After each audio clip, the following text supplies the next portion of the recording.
The blizzard had been raging for 18 hours when Eli Hargrove woke to silence inside his tent, the small fire still glowing, his breath visible but not freezing.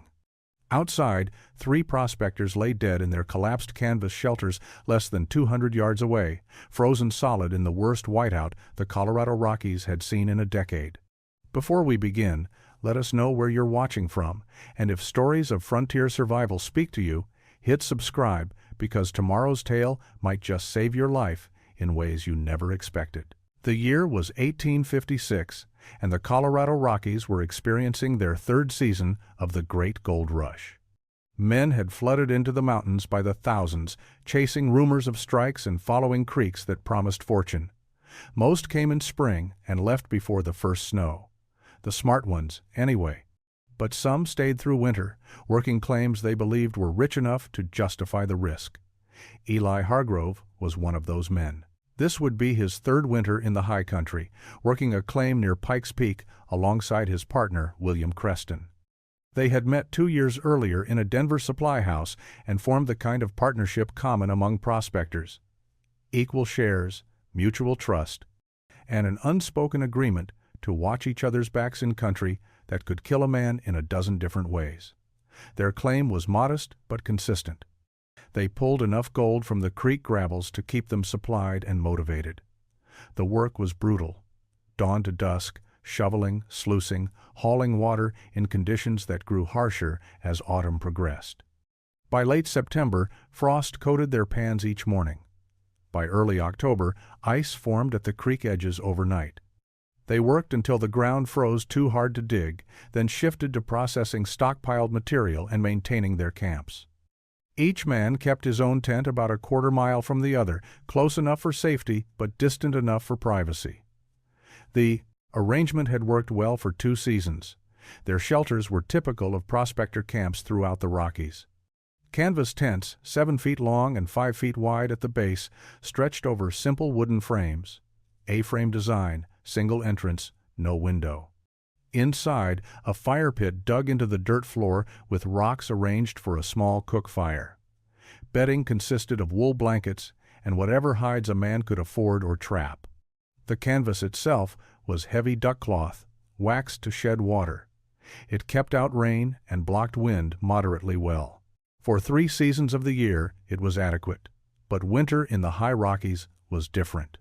When temperatures dropped below zero and wind came screaming down from the peaks, canvas tents became barely better than sleeping in the open. Eli and William knew this. Every prospector who wintered in the mountains knew it. They accepted it as the price of staying on their claims. You kept a large fire going, wore every layer you owned, and survived through. Endurance. Some nights you barely slept, feeding the fire every hour to keep from freezing. Some mornings you woke with ice on the inside of the tent from your frozen breath. It was miserable, but it was survivable. October of 1856 felt different from the start. The first snow came 2 weeks earlier than the previous year. The temperatures dropped faster and harder. Old-timers in Denver had warned that the signs pointed to a brutal winter, but prospectors always heard those warnings. Eli and William had heard it before and survived. They restocked their supplies in early October, laid in extra firewood, and prepared to endure. On the evening of November 2nd, Eli stood outside his tent watching clouds build over the western peaks. The air had that peculiar stillness that preceded major storms. The temperature was already well below freezing. He could see smoke rising from William's camp in the distance. He went inside, secured the tent flap, built up his fire, and settled in for whatever was coming. The blizzard arrived with a violence that exceeded anything Eli had experienced in the mountains. Wind hit his tent like a physical blow, snapping the canvas so hard he thought the frame would collapse. Snow came horizontally, driven by gusts that seemed determined to tear his shelter apart. The temperature plummeted to what Eli estimated was at least 30 below zero. He kept his fire going constantly, feeding it every piece of wood within reach.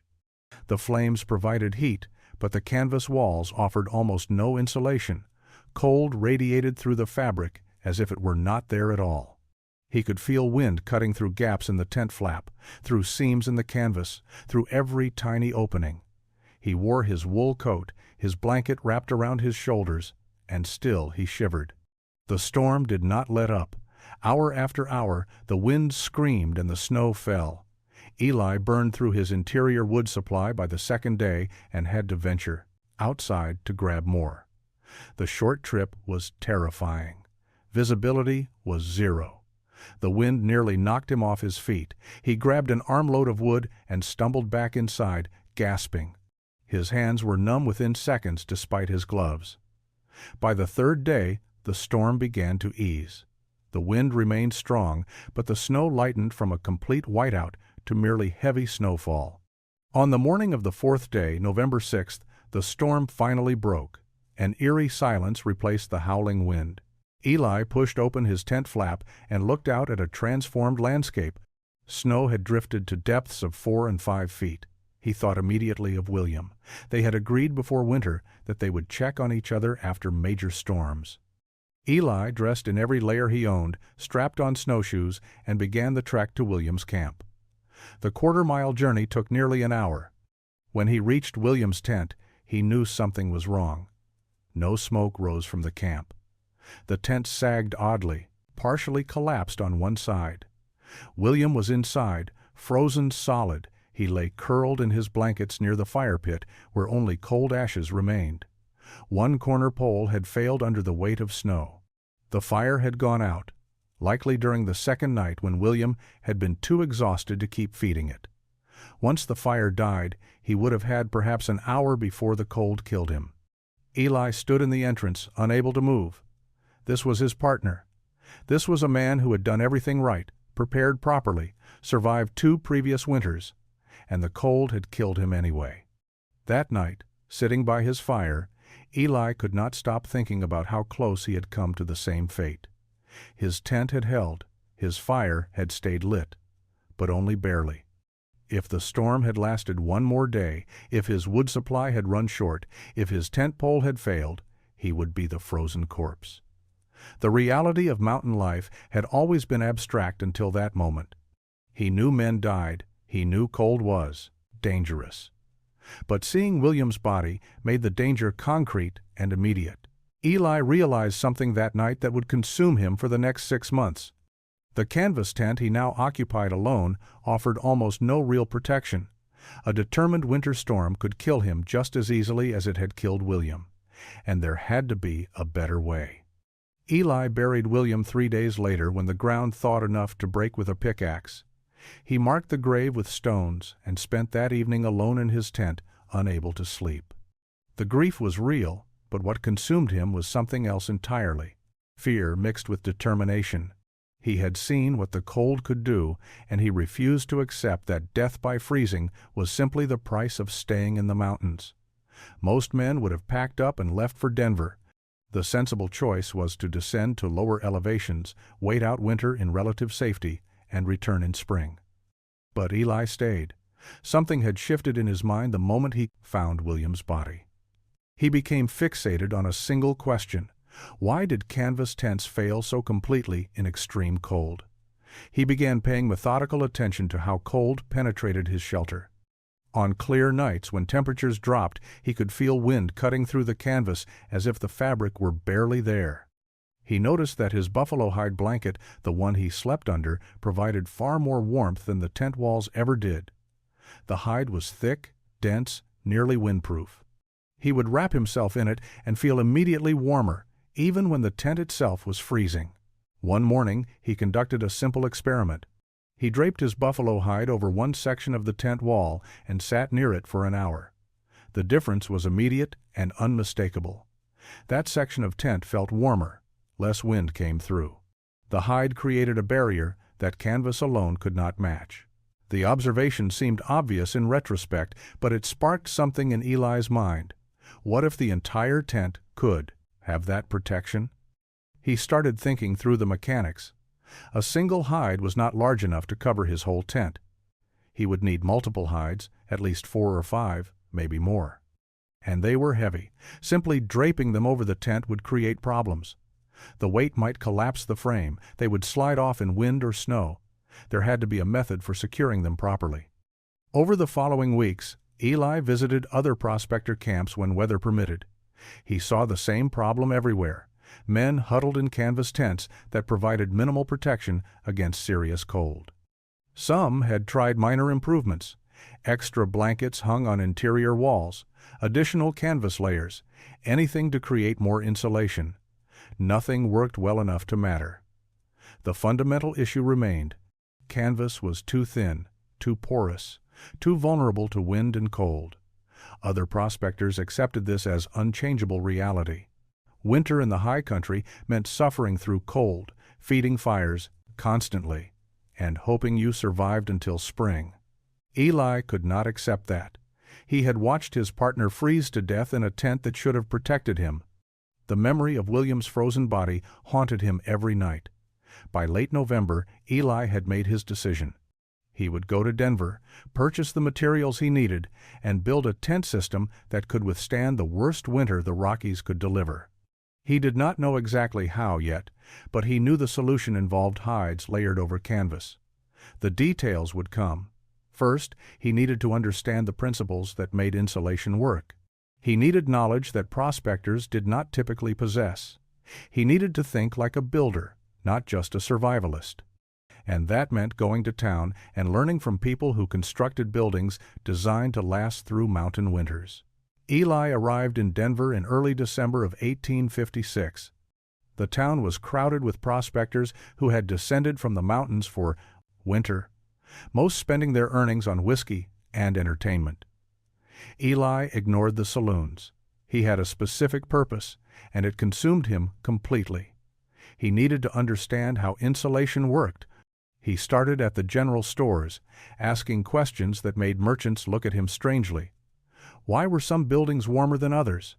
How did thick walls keep out cold? What materials worked best for blocking wind? Most storekeepers had no answers beyond common-sense observations. But one older man directed him to a carpenter working on a warehouse expansion near the edge of town. The carpenter's name was Heinrich Müller, a German immigrant who had built structures throughout the Colorado Territory. Eli found him working on a double-wall frame for a storage building. He watched Müller work for an hour before asking his first question. Müller was initially suspicious of this prospector's interest in construction techniques, but Eli's genuine curiosity won him over. Over the next 3 days, Eli returned repeatedly, asking questions and watching Müller build. The critical lesson came when Müller explained dead air spaces. He showed Eli how the warehouse would have 2 walls with a gap between them. The gap itself, Müller explained, was the key. Trapped air could not move, could not carry heat away through convection. It became an insulator better than most solid materials. The principle was simple but revolutionary to Eli's thinking. It was not about thickness alone. It was about creating spaces where air could not circulate. Eli asked if the same principle could work with a tent. Müller considered the question seriously. In theory, yes, but creating an air gap with flexible materials like canvas would be difficult. The outer layer would need to be held away from the inner layer somehow, and both would need to remain taut and secure. Müller suggested that rigid frames might be necessary, but Eli knew he could not build rigid frames in the high country. He needed something simpler. He spent another week in Denver visiting other businesses. At a furrier's shop, he examined how hides were prepared and used. The furrier explained that fur side out was best for weather resistance. The fur itself created thousands of tiny air pockets, each one providing insulation. The hide side was smoother, better for interior surfaces. Eli asked about the warmest hides available. Buffalo, the furrier said, thick, durable, excellent for extreme cold. Eli calculated what he would need: at least 6 buffalo hides to fully cover his tent with overlap, heavy rope for securing them, large needles and sinew in case he needed to stitch sections together. The cost was substantial, nearly everything he had saved from 2 seasons of prospecting. Other men in the store watched him purchase 6 massive buffalo hides and wondered what he was planning. He also bought additional canvas and began sketching designs in a notebook he purchased. By late December, he was ready to return to the mountains. He hired a pack mule to carry the hides, loaded his supplies, and began the journey back to his claim. Other prospectors heading to the high country saw his load and made jokes about him opening a trading post. Eli did not bother explaining. He would show them when it worked. Eli returned to his camp in early January of 1857. The mountains were locked in deep winter, temperatures holding steady below zero most days. He unloaded the buffalo hides from the pack mule and stacked them near his tent. Each hide weighed close to 30 pounds, stiff and unwieldy in the cold. The work ahead would be grueling, but he was committed. His first attempt was straightforward. He tried draping the hides directly over his canvas tent, letting them hang from the peak down to the ground. The weight immediately created problems. The hides pulled on the canvas, creating sags and stress points on the tent frame. The A-frame poles groaned under the added burden. Within an hour, one corner stake pulled loose. The system collapsed partially. Eli realized he could not simply pile weight onto a structure designed for canvas alone. He spent 2 days reconsidering the approach. The hides needed to be supported independently of the canvas tent itself. They could not rest directly on the fabric, or they would defeat the purpose of creating an air gap. He needed a framework that would hold the hides away from the tent while keeping them secure against wind and snow. His solution emerged gradually. He cut lengths of rope and ran them across the tent peak, creating parallel lines from front to back. He secured these ropes to stakes driven deep into the frozen ground on either side of the tent. The rope lines sat approximately 6 inches above the tent's canvas ridgeline. Then he draped the buffalo hides over these ropes, letting them hang down the tent's sloped sides. The hides naturally created space between themselves and the canvas beneath. The tent frame held the canvas taut. The rope framework held the hides suspended above it. Between the 2 layers, an air gap formed. It varied from 2 to 4 inches depending on location, but it existed. Eli adjusted the rope tension, pulling the lines tight enough to support the hides but not so tight that they pulled the hides flat against the canvas. Securing the bottom edges required more experimentation. He tried staking the hides directly to the ground, but they pulled and shifted in wind. Finally, he let them drape naturally to ground level and weighted them with rocks and packed snow. The snow itself became part of the insulation system, banked around the tent's perimeter and holding the hide edges in place. The entire process took 2 weeks of constant work. His hands cracked and bled from working in the cold. Each hide required careful positioning and adjustment. The rope lines needed frequent retensioning as the system settled. But slowly, the design came together. By late January, his tent was completely enclosed in a second wall of buffalo hide, held away from the canvas by the rope framework, weighted at the bottom, and secured against the elements. The first night inside the completed system, Eli noticed the difference immediately. The interior felt fundamentally different, less wind noise, no canvas snapping. The fire seemed to heat the space more effectively. He used less wood through the night and woke warmer than he had in weeks. The double wall system worked. Now he needed to test it against a real storm. February of 1857 brought a series of storms that tested Eli's design repeatedly. Each storm revealed adjustments needed. The first heavy snow showed him that the bottom edges required better securing. He added more rocks and packed snow higher around the tent's base, creating a solid bank that sealed the gap between hide and ground.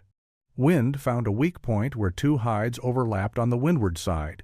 He adjusted the overlap, ensuring the upper hide covered the lower by at least a foot. Through each refinement, the system improved. Eli kept detailed notes in his journal, recording interior temperatures against exterior conditions as best he could estimate. He noticed he was using roughly half the firewood he had burned during previous winters. He could sleep through entire nights without waking to rebuild the fire. The difference was not marginal, it was transformative.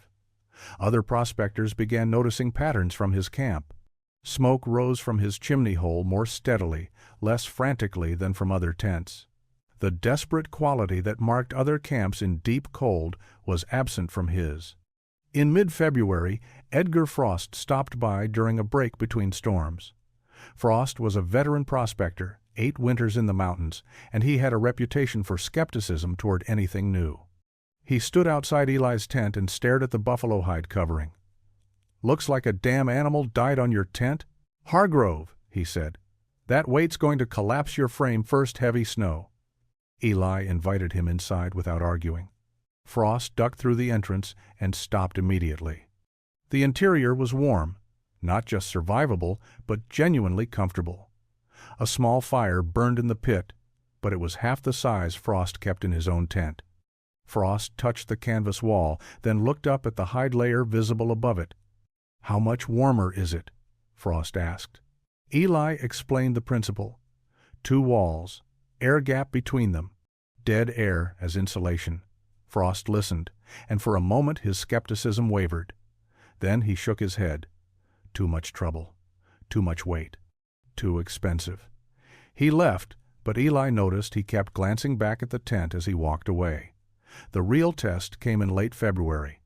A massive storm rolled in from the northwest, larger than the one that had killed William. Weather-wise, prospectors recognized the signs and prepared accordingly. Eli laid an extra firewood inside his tent, checked his supplies, and tightened the ropes securing his hide covering. The storm hit with devastating force. 3 days of continuous snow and wind. Temperatures dropped to what Eli estimated was 50 below zero, possibly colder. Inside his double-wall tent, Eli remained comfortable. He kept a moderate fire going, read by firelight, and slept soundly through nights that would have been unbearable in a standard canvas shelter. Outside, the wind howled and snow piled higher. On the 3rd morning, the storm finally cleared. Eli emerged into a landscape buried under fresh drifts. He strapped on snowshoes and began checking the nearby camps. What he found would validate everything he had built. Eli found the first collapsed tent a quarter-mile from his camp. The canvas had torn under the weight of accumulated snow, the frame crushed beneath it. The prospector who lived there, a man named Carson, had abandoned it during the storm's 2nd night and taken shelter in a snow cave he had desperately dug. Eli found him half frozen, barely conscious, stumbling through drifts, trying to reach another camp. Eli got Carson back to his double-wall tent and spent the next several hours working to save his life. He wrapped him in blankets, kept the fire high, and slowly brought warmth back into the man's frozen limbs. Carson's fingers and toes were badly frostbitten, but he would survive. As he recovered, he kept staring at the tent walls, touching the canvas, looking up at the hide layer above. "How is this possible?" he whispered. "We're in the same storm, but your tent feels like a cabin." 2 days later, James Whitfield showed up.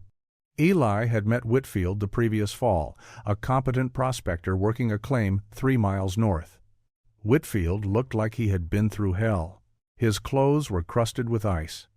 His face was windburned and haggard. His story came out in broken pieces as Eli got him warm and fed. Whitfield's tent had failed completely on the storm's 2nd night. A pole had snapped under snow weight, and the entire structure had come down around him. He had spent 18 hours walking circles in the snow to avoid freezing, unable to rebuild shelter in the blizzard's fury, waiting for the storm to break so he could seek help. He had headed for Eli's camp because it was closest. Now, sitting by Eli's fire, wrapped in blankets, he could not stop touching the tent walls. "Everyone knows canvas tents barely work in real cold," Whitfield said, "but this is different, completely different." "How did you do it?" Eli explained the system. "Canvas inner tent, buffalo hide outer layer, air gap between providing insulation, rope framework holding the hides in position, snow banking around the base, sealing everything." Whitfield listened with the intensity of a man who had nearly died and now understood exactly how close he had come. "Will you help me build one?" he asked. Over the following week, Eli and Whitfield worked together. Whitfield's tent frame had survived despite the collapse. They re-erected it, reinforced the poles, and then began the process of creating the double-wall system. Whitfield had 2 buffalo hides already, used as bedding. Eli gave him 2 more from his supply. They rigged the rope framework, positioned the hides, weighted the edges, and sealed the base with snowbanking. The work took 6 days. When finished, Whitfield had a tent that would protect him through whatever remained of winter. He tested it the first night and emerged the next morning with a look of profound relief. "I can sleep," he said simply. "Actually sleep through the night without thinking I might freeze." Word began spreading through the scattered prospector camps. Men started showing up at Eli's tent asking questions. Some were skeptical, like Frost had been. Others were desperate, having survived the recent storm by pure luck. Eli answered every question and shared his technique freely. Spring arrived in late March of 1857, bringing relief from the brutal winter that had killed 11 prospectors in the surrounding regions. As camps thawed and men began moving again, stories circulated about who had survived and how. A pattern emerged in those conversations. The men who had built double-wall tents, using hide coverings over canvas with air gaps for insulation, had weathered every storm comfortably. Those who relied on traditional single-wall canvas shelters had suffered terribly or died. By April, prospectors throughout the Colorado Rockies were asking questions about what they were calling Hargrove's tent method. Eli found himself explaining the principle repeatedly to anyone who asked. He never claimed ownership or sought compensation. He simply shared what he had learned. Canvas alone fails in extreme cold. Adding a second wall of thick hide with an air gap between creates genuine insulation. Secure the outer layer with ropes and weight the edges. The system works. The technique spread organically. Men who had learned from Eli taught others. Prospectors preparing for the next winter began gathering buffalo hides during summer months when hunting was easier. By fall of 1857, double-wall tents were appearing in camps across the high country. Not everyone adopted the method. Some still considered the effort and expense excessive. But those who had faced death during the previous winter built them without hesitation. The innovation reached beyond prospector camps. Trappers working the high elevations heard about the technique and adapted it using bear hides and elk skins depending on what they could acquire. The core principle remained constant regardless of which hides were used. 2 layers with air gap equals warmth. Military survey expeditions moving through mountain territory in late 1857 encountered prospectors using the double-wall system and documented the technique in their reports. Supply merchants in Denver noticed the pattern. Martin Cross, who ran one of the larger outfitting stores, sought out Eli during a supply run in August. Cross wanted to understand the technique so he could advise customers properly.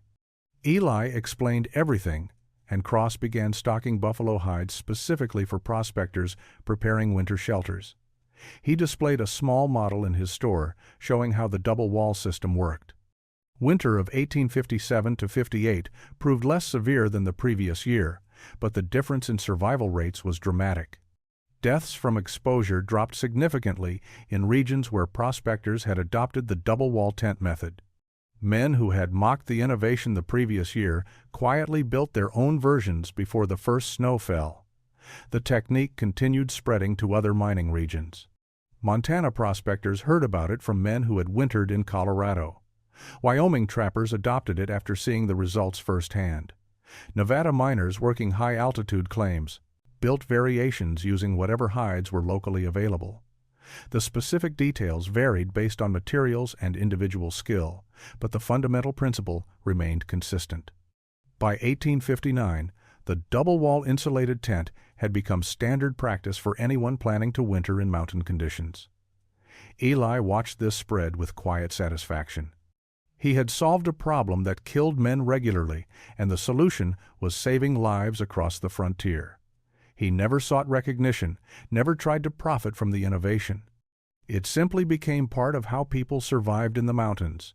Eli left the mountains in the spring of 1862. He had spent 6 years prospecting, found modest amounts of gold, and saved enough money to start a different life.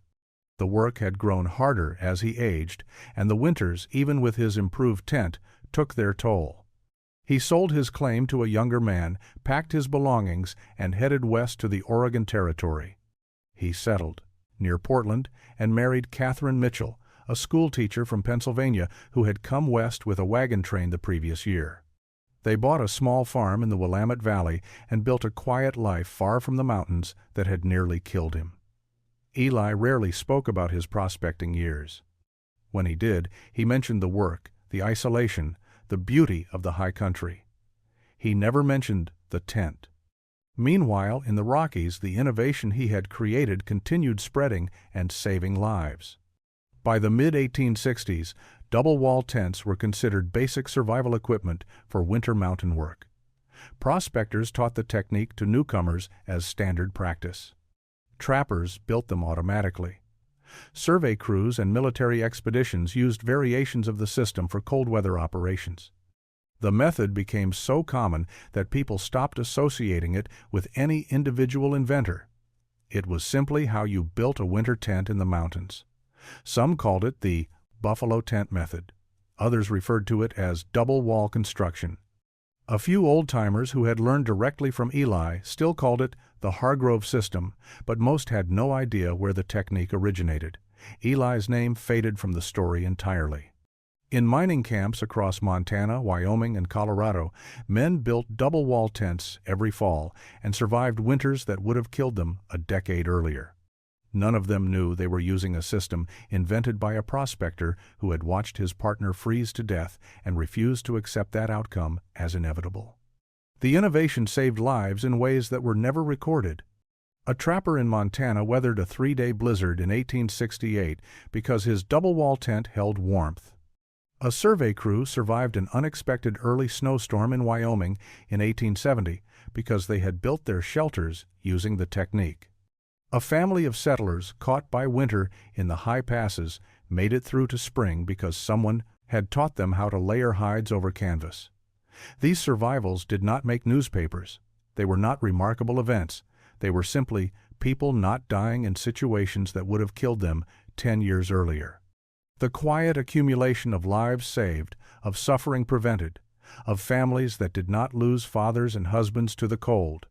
By 1875, the technique had spread so thoroughly that it was considered traditional knowledge. Books about frontier survival mentioned double-wall tent construction as if it had always existed. No one questioned where it came from. It was simply part of the wisdom that allowed people to survive in harsh country.